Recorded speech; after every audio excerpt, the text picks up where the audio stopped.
You were talking about the Western world and what we rely on, wheat, right? Yeah, But for for that. some reason, everybody all of a sudden is allergic to wheat, even though we've been eating it, what, at least 5,000 years for sure. Glyphosate, man, it's all the chemical eating your gut apart.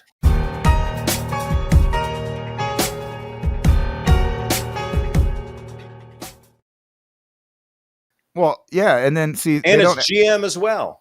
they don't tell you that. That's not what this says. It blames it on gluten, and it says that's why you're depressed. That's why you're getting ADHD and schizophrenia, and Well, yeah, if your gut's you're all tweaked out, lethargic. you're going to get ADHD. If your gut's tweaked, you're not doing anything because your gut biome is the most important thing for the functionality of your brain. If your stomach and your intestines are out of kilter or out of balance, your brain's following that.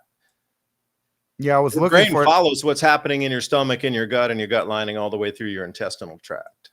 For some reason, I can't find it. Let me look for it. It was an article exactly about your gut biome, and that the scientists discover sixth sense in your gut that makes you want to eat more or eat less or whatever it was talking about.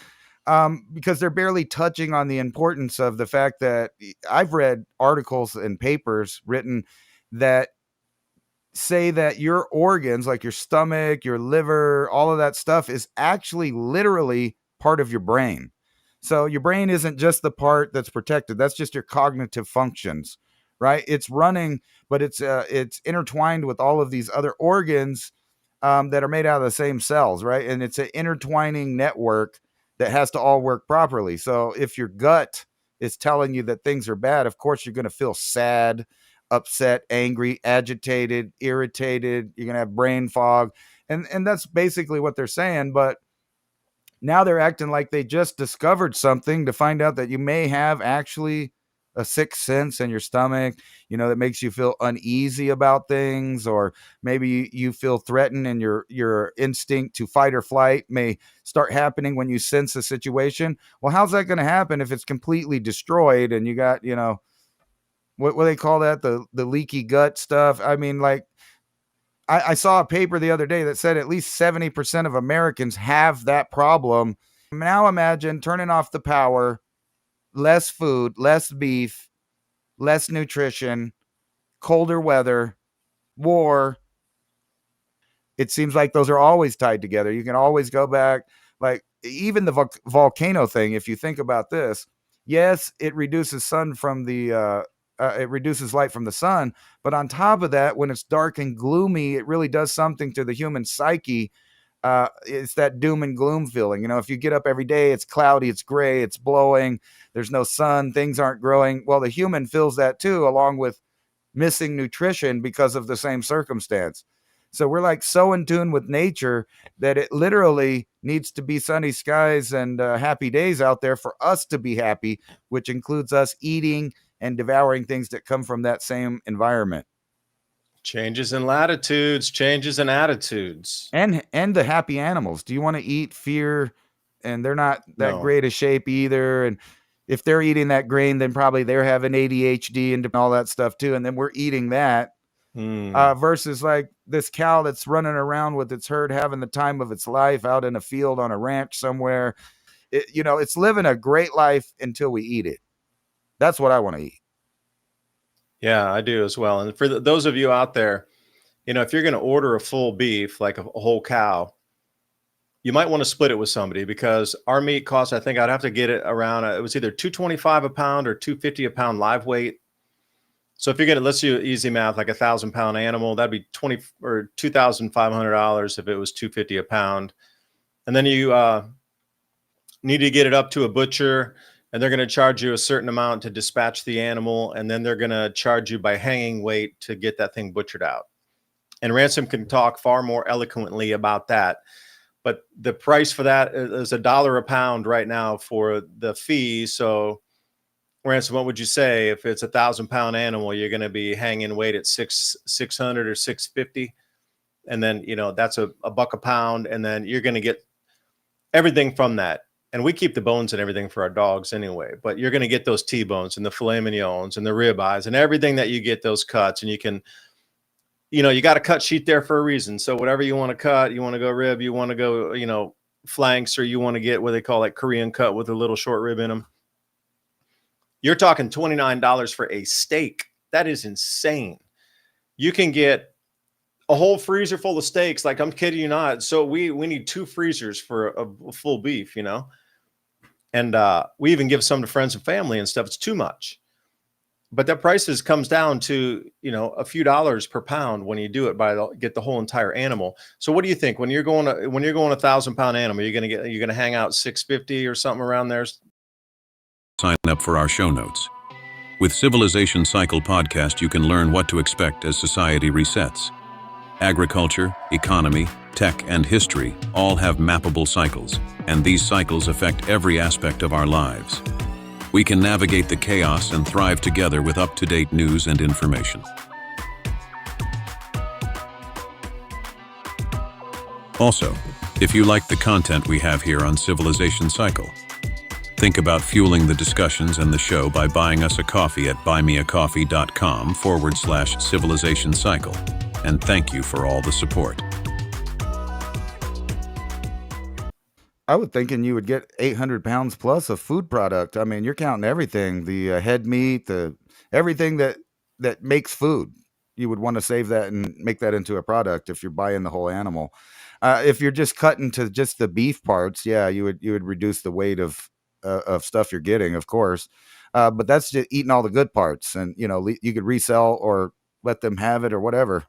But you said you had dogs. We You take know, everything. We take whole bones. We take it all because, you know, we got a you know, you would be smart 60-pound dogs. if you had the machinery.